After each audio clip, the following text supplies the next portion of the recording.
ఓం మహాగణాధిపతయే నమః. ఓం గురుభ్యో నమః. ఓం శ్రీమాత్రే నమః. ప్రేక్షకులందరికీ కూడా లలితాంబిక అమ్మవారి యొక్క అనుగ్రహం పరిపూర్ణంగా కలగాలని మనస్ఫూర్తిగా కోరుకుంటూ మనం ఈరోజు చెప్పుకోబోయేటువంటి టాపిక్ ఏమిటి అంటే మనకి వారాహి నవరాత్రులు వస్తున్నాయి. వారాహి నవరాత్రుల్లో ఏ రాశి వారు, ఏ లగ్నం వారు, ముఖ్యంగా లగ్నం నుంచి తీసుకోండి, ఏ లగ్నం వారు అమ్మవారిని ఏ రకంగా పూజిస్తే అమ్మవారి యొక్క అనుగ్రహం కలగడం ద్వారా ఎటువంటి ఫలితాలు కలుగుతాయి. అలా కాకుండా ఇప్పుడు నాకు రాశి నక్షత్రం ఏమీ తెలియదండి, తెలియనటువంటి వారు అసలు వారాహి అమ్మవారిని ఏ రకంగా పూజించాలి. వీడియో ఆఖరి వరకు చూడండి. అసలు వారాహి అమ్మవారిని పూజించడం వల్ల కలిగేటువంటి ఫలితాలు ఏమిటి, అసలు పూజించవచ్చా పూజించకూడదా, ఏ సమయంలో పూజించాలి, ఏ సమస్య ఉన్నటువంటి వారు ఏ రకమైనటువంటి నైవేద్యం పెట్టాలనేటువంటి విషయాలన్నీ కూడా నేను మీకు చెప్తాను. మేషలగ్నము, మేషరాశి. మేషం వారికి సహజంగానే ఇప్పుడున్న గ్రహస్థితి లగ్నంలో కుజుడు ఉన్నాడు. సో ఈ కుజుడు ఉంటూ శని యొక్క దృష్టి ఉంది. అందరికంటే మేషలగ్నం వారికి ప్రత్యేకంగా ఇప్పుడు వారాహి అమ్మవారి ఆరాధన చేసుకోవడం అంటే మేషం వారికి కావచ్చు, వృశ్చిక లగ్నం వారికి కావచ్చు చాలా అవసరం. బికాజ్ ఆఫ్ వరాహ స్వరూపం ఏదైతే ఉందో అది భూ సంబంధించినటువంటి ఎనర్జీని క్లియర్, అంటే భూ సంబంధించిన ఏదైనా నెగటివ్ ఎనర్జీ ఉంది అంటే ఇన్ సెన్స్ భూ వివాదాలు ఉన్నాయి, ఇట్లాంటివి ఏదైనా ఉంటే క్లియర్ చేయడానికి బాగా తోడ్పడుతుంది.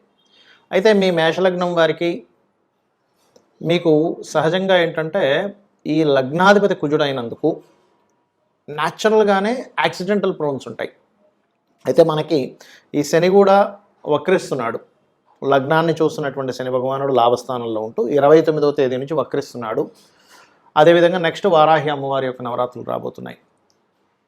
ఈ సమయంలో మీరు అమ్మవారిని గనక సింధూరముతో మరియు కుంకుమతో అర్చించినట్లయితే మనకి శాస్త్రాల్లో ఒక్కొక్క లగ్నానికి ఒక్కొక్క రాశికి, లగ్నం తెలియదు అనుకోండి, మేషరాశి చూసుకోండి. మేషరాశిలో మరలా 3 నక్షత్రాలు ఉంటాయి: అశ్విని, భరణి, కృత్తిక, ఊటోపాదం. మీరు కనుక అమ్మవారి యొక్క పటం పెట్టుకొని చక్కగా, చాలామందికి అపోహలు ఉన్నాయి పటం పెట్టుకోవచ్చా పెట్టుకోకూడదు అని, అటువంటివి ఏమీ లేదు. గుర్తుపెట్టుకొని పటాన్ని చక్కగా పెట్టుకొని అమ్మవారికి సంబంధించిన వారాహి అమ్మవారికి సంబంధించిన స్తోత్రాలు ఉంటాయి, అవి చేస్తూ ఒక్కొక్కసారిలో కుంకుమ వేయండి. దీనివల్ల ఏం జరుగుతుంది అంటే, దీంతోపాటు ఇంకొక పని కూడా చెప్తాను నేను మీకు. సూర్య భగవానుణ్ణి చూస్తూ వరాహస్వామి యొక్క స్తోత్ర పఠనం కనుక చేసినట్లయితే మీరు పూర్వజన్మల్లో చేసినటువంటి కర్మ ఏదైతే ఉందో అది తొలగిపోతుంది, అందులో ఎటువంటి సందేహం లేదు. మనకిప్పుడు ఏదైతే ఒక పని చేస్తున్నప్పుడు ఆటంకం కలుగుతూ ఉంటుంది, ఎలాగా చదువులో కావచ్చు, లేకపోతే ఉద్యోగంలో కావచ్చు, వివాహం విషయంలో కావచ్చు, ఏవైనా సరే అవన్నీ ఎందుకు కలుగుతాయంటే పూర్వజన్మలో చేసుకున్నటువంటి కర్మ ద్వారా జరుగుతూ ఉంటాయి. అందులో ప్రత్యేకంగా ఈ వరాహస్వామి యొక్క సంబంధించినటువంటిది మీకు ప్రత్యేకంగా ఏదైనా సరే చూడండి, ఏదైనా ఒక బిజినెస్ పెట్టాము, అందులో రావటం లేదు, లాభం రావట్లేదు, అలాంటి వారు ఈ వారాహి అమ్మవారి యొక్క, అంటే వరాహమూర్తి యొక్క శక్తి వారాహి అమ్మవారి యొక్క పూజ చేసిన తర్వాత మీరు లలితా సహస్రనామాల్లో ఓం ఇంద్రగోప పరిక్షిప్త స్మరతూనావజంగికాయే నమః అనే మంత్రం చేసుకోవడము. రెండవది ఏమిటి అంటే సూర్య భగవానుడిని చూస్తూ ఓం భానుమండల మధ్యస్థ భైరవీ భగమాలిని నమః. ఎందుకంటే ఎప్పుడు కూడా మనకి మంత్రస్థానం కనుక బలపడింది అనుకోండి, దానివల్ల కలిగే ఫలితాలు ఏమిటంటే, ముఖ్యంగా మీరు ఈ అమ్మవారిని చూస్తూ, అంటే సూర్య భగవానుని చూస్తూ అమ్మవారి మంత్రం చేసేటప్పుడు సహజంగా ఇప్పుడు మీకు శుక్రుడు కంబస్ట్లో ఉన్నాడు కాబట్టి ధన సంబంధించిన ఇబ్బందులు తొలగడం, పార్ట్నర్స్తో వచ్చేటువంటి ఇబ్బందులు తొలగడం, ఇవన్నీ కూడా జరుగుతాయి. మరియు దీంతోపాటు ఏదైతే మీరు నేను ఫలానా దాని గురించి కష్టపడుతున్నానండి, నా కష్టానికి తగ్గ ఫలితం రావట్లేదు అనుకునేటువంటి వారికి, ముఖ్యంగా బిజినెస్ లైన్స్లో ఉండేటువంటి వారికి ఈ యొక్క వరాహమూర్తిని చేసుకోవడం, వారాహి అమ్మవారి ఆరాధన, వరాహమూర్తి యొక్క ఆరాధన చేసుకోవడం వల్ల ఖచ్చితంగా మీరు ఆ యొక్క ఇబ్బందుల నుంచి బయటపడడం జరుగుతుంది. చాలామందికి సంశయం ఏంటంటే ఇంట్లో పటం పెట్టుకోవచ్చా వారాహి అమ్మవారిని. దీనికి మీకు ఒక విషయం చెప్తాను. వారాహి అమ్మవారు సప్తమాతృకలలో ఒకరు, సప్తమాతృకలను మనకు ఉంటారు. అదేవిధంగా మనకి వరాహి అమ్మవారు ఎవరైతే ఉన్నారో అది ఎవరికి సంబంధించింది అంటే వరాహస్వామి యొక్క శక్తి అనమాట. వారాహి అంటే ఎవరి జన్మజాతకంలో అయినా కుజుడు స్థితి బాగాలేదనుకోండి, అంటే మార్స్ బాగా పాడైపోయాడు, అప్పుడు ఏమవుతుంది, యాక్సిడెంట్స్ అవ్వడము, భూ సంబంధించిన వివాదాలు ఉండడము, లేదా అన్నదమ్ములతో గొడవలు ఉండడము, లేనట్లయితే శక్తిహీనతగా ఉండడము, లేదా బీపీ లెవెల్స్ బాగా పెరగడము, మరియు మీకు చిన్న చిన్న విషయాలకి గొడవలు అయిపోవడం ఇంట్లో, ప్రతిదీ కూడా కష్టతరంగా సాగుతూ ఉంది. చాలామంది అంటుంటారు చూసారా, అబ్బా నా లైఫ్ ఏంటోనండి ప్రతిదీ కష్టంగానే ఉంది, చిన్నప్పటి నుంచి కూడా ఏది నాకు సునాయాసంగా దక్కలేదు అంటూ ఉంటారు. అంటే దాని అర్థం ఏమిటి? మీకు మీ జన్మజాతకంలో కుజుడి యొక్క స్థితి పాడైపోయింది. వీటన్నిటినీ కూడా ఈ యొక్క ఇబ్బందుల నుంచి ఫస్ట్ తొలగిస్తుంది అమ్మవారు. ఒకటే గుర్తుపెట్టుకోండి, అమ్మవారి ఫోటో ఇంట్లో పెట్టుకోవాలా వద్దా అనేటువంటి సంశయం మొట్టమొదటిగా తీసేయండి. ఎందుకంటే మనలోనే సమస్త దేవతలు ఉంటారు. మనలో కంప్లీట్గా ఈశ్వరుడు దగ్గర నుంచి, విష్ణువు దగ్గర నుంచి, అమ్మవారి యొక్క ఏవైతే అవతారాలను అన్నీ కూడా మనలో ఉంటాయి. అన్ని శక్తులు మనలో ఉంటాయి. బ్రహ్మాండము పిండాండం అంటారు. ఇక్కడ మీరు అర్థం చేసుకోవాల్సింది ఏమిటంటే, మనము తెలియకుండానే చిన్న చిన్న దోషాలు చేస్తూ ఉంటాం ప్రతిరోజు కూడా. సూర్యోదయం అయిన తర్వాత మలమూత్ర విసర్జనలు చేయడం, అదేవిధంగా ఒక్కొక్కసారి సందర్భం లేకపోయినా సరే ఏదో ఒక మాట మాట్లాడడం, అబద్ధం చెప్పడం, ఇట్లాంటి ఇవన్నీ చాలా పెద్ద పెద్ద దోషాలు. అసలు అటువంటివన్నీ మనం మర్చిపోయి ఇంట్లో ఫోటో పెట్టుకోవచ్చా పెట్టుకోకూడదా, పూజించవచ్చా పూజగుంచకూడదా అనేటువంటి పిచ్చి పిచ్చివన్నీ మనం ఆలోచిస్తూ ఉంటాం. కాబట్టి పొరపాటును కూడా మీరు అమ్మవారు అది అనే భావంతోనే చూడండి. కానీ ఎందుకంటే లలిత అమ్మవారి దగ్గర వారాహి మరియు శ్యామల అమ్మవారు ఇద్దరు ఉంటారు. ఈ యొక్క వారాహి అమ్మవారికి పూజిస్తే ఎటువంటి ఫలితాలు కలుగుతాయి అంటే, ముఖ్యంగా స్థిరత్వం అనేటువంటిది పెరుగుతుంది. స్టెబిలిటీ అంటారు చూసారా. కొంతమంది అంటుంటారు, ఏమండి మా పిల్లవాళ్ళు ఎందుకో మా అబ్బాయి లేదా మా అమ్మాయి కుదురుగా ఉండట్లేదండి. కుదురునిస్తుంది, కుదురునిచ్చేటువంటి అమ్మవారు వారాహి అమ్మవారు.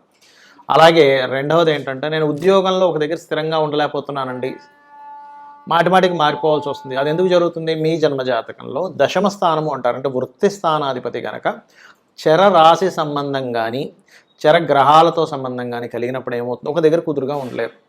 ఒక 6 నెలలు ఒక దగ్గర చేస్తే వెంటనే మానేసి మళ్ళీ ఇంకో దగ్గర షిఫ్ట్ అవ్వడం, లేకపోతే ప్లేసులు మాటిమాటికి మారడం. అది సింగిల్గా బ్యాచులర్గా ఉన్నంతసేపు బాగానే ఉంటుంది, కానీ ఒక ఫ్యామిలీతో ఉన్నప్పుడు చాలా ఇబ్బందిగా ఉంటుంది. వాళ్ళ పిల్లల చదువుల విషయంలో కానీ, లేకపోతే ఇన్సెక్యూరిటీ వస్తూ ఉంటుంది. కాబట్టి ఆ ఇన్సెక్యూరిటీ ఫీలింగ్ అనేటువంటిది తొలగిస్తుంది. మనిషిలో ఉండేటువంటి చంచలత్వాన్ని తగ్గిస్తుంది వారాహి అమ్మవారు. అదేవిధంగా చూడండి, దారిద్ర నాశనము చేస్తున్నట్టు అమ్మవారు. అయితే ఈ అమ్మవారి యొక్క పూజ ఎప్పుడైనా గుర్తుపెట్టుకోండి, రాత్రి సమయంలో అంటే అసుర సంధ్య సాయంత్రం తర్వాత చేయాలి. వారాహి అమ్మవారు చక్కగా పటం పెట్టుకొని మీరు పుష్పాలతో కానీ, అక్షింతలతో కానీ, లేనట్లయితే కుంకుమతో కానీ, పసుపుతో అయినా, గంధంతో అయినా సరే అమ్మవారిని పూజించవచ్చు. ఇక్కడ ఒక్కొక్క ఇబ్బందికి ఒక్కొక్క నైవేద్యం పెట్టవచ్చు. అంటే అలాగా హ్యాపీనెస్ లేదు, పాయసాన్నం. అంటే లైఫ్లో ఒక స్వీట్నెస్ లేదు, పాయసాన్నం పెట్టాలి. లేదండి మేము శని ప్రభావంతో చాలా ఇబ్బంది పడుతున్నాము, గూడాన్నము బెల్లంతో చేసినటువంటి నైవేద్యం పెట్టండి. అలా కాదండి మేము గురుబలం లేక మాకే పనులు అవ్వట్లేదు, మీరు పసుపు అన్నము, హైద్ర అన్నం అంటారు, అంటే పసుపుతో తయారు చేసినటువంటి పులిహోర లాంటిది పెట్టవచ్చు. అదేవిధంగా మానసికమైనటువంటి సమస్యలతో బాధపడుతున్నాం, చలివిడి నైవేద్యంగా పెట్టండి. అలాగే శత్రుపీడ పోవాలి, శత్రువులతో బాగా ఇబ్బంది ఉందండి మాకు అనుకున్నప్పుడు రకరకాల ఆకులు, రకరకాల పుష్పాలతో పూజ చేస్తారు. ఆ రకంగా ఏంటంటే మీకున్నటువంటి సమస్యని అమ్మవారికి చెప్పుకొని చేయాలి. అయితే చాలామంది పెద్ద పెద్ద వాళ్ళు ఏం చెప్తారంటే, ఎవరు పడితే వారు చేయకూడదు అంటూ ఉంటారు. ఎందుకు చెప్తారు అలాగా అంటే, ఇవన్నీ దేవతా స్వరూపాలు ఎలాంటివంటే తొందరగా ఫలితాన్ని ఇచ్చేటువంటివి. ఒక ఎనర్జీ మన దగ్గర ఉన్నప్పుడు, అయితే చిన్న ఎగ్జాంపుల్ చెప్తాను చూడండి. సరైనటువంటి అవగాహన లేనటువంటి ఒక వ్యక్తికి, అంటే చిన్న పిల్లవాడికి ఎవరికి గన్ ఇవ్వం మనం. ఎందుకు? వాడు ఇష్టం వచ్చినట్టు కాల్ చేస్తాడు. ఆ బుల్లెట్ వెళ్ళి అది మంచివాడా చెడ్డవాడా సంబంధం లేకుండా వాడిని కాల్ చేస్తుంది ఆ బుల్లెట్ వెళ్ళి. అప్పుడు ఏం చేస్తారు? ఎవరికి పడితే వాళ్ళకి వెపన్స్ ఇవ్వకూడదు, ఎవరికి పడితే వాళ్ళకి ఇవ్వకూడదు. కాబట్టి ఎవరికి పడితే వాళ్ళకి ఆ గన్ను కావచ్చు, కత్తి కావచ్చు ఇవ్వం. అలాగే ఈ యొక్క శక్తి దేవతల యొక్క ప్రభావం ఎలా ఉంటుందంటే, ఎవరైనా ఉపాసన చేసేటప్పుడు వాళ్ళల్లో గనక కామ క్రోధాది వికారాలు ఏవైతే ఉంటాయో వాటిని అదుపులో పెట్టుకునేటువంటి శక్తి లేనప్పుడు, ఎవరి మీదైనా వీళ్ళు కోప్పడ్డప్పుడు అది వాళ్ళకి మంచిది కాదు, ఉపాసన చేసే వాళ్ళకి కూడా మంచిది కాదు. అంటే ఇద్దరికీ దెబ్బ కొడుతుంది అది. అందుకని పూర్వం గురువులు ఏం చేసేవాళ్ళంటే, ఈ వ్యక్తిలో స్థిరత్వం ఉంది, మానసికంగా బాగా పరిపక్వత చెందారు, ఇతను ఎటువంటి కామక్రోధాది వికారాలకి లొంగడు అనుకునేటువంటి వ్యక్తికి మాత్రమే ఈ యొక్క వారాహి సంబంధించినటువంటి దానికి సంబంధించినటువంటి ఏదైతే మంత్ర సంబంధం ఉంటుందో ఆ మంత్రాన్ని ఇవ్వడం కానీ, బీజాక్షరాలతో ఇవ్వడం కానీ చేసేవారు. దాదాపుగా సంవత్సరం, 2 సంవత్సరాలు, 5 సంవత్సరాలు కూడా చేసేవారు. శిష్యుడిని పరిశీలన చేసి అప్పుడు ఇచ్చేవారు. అప్పటి వరకు ఇచ్చేవారు కాదు.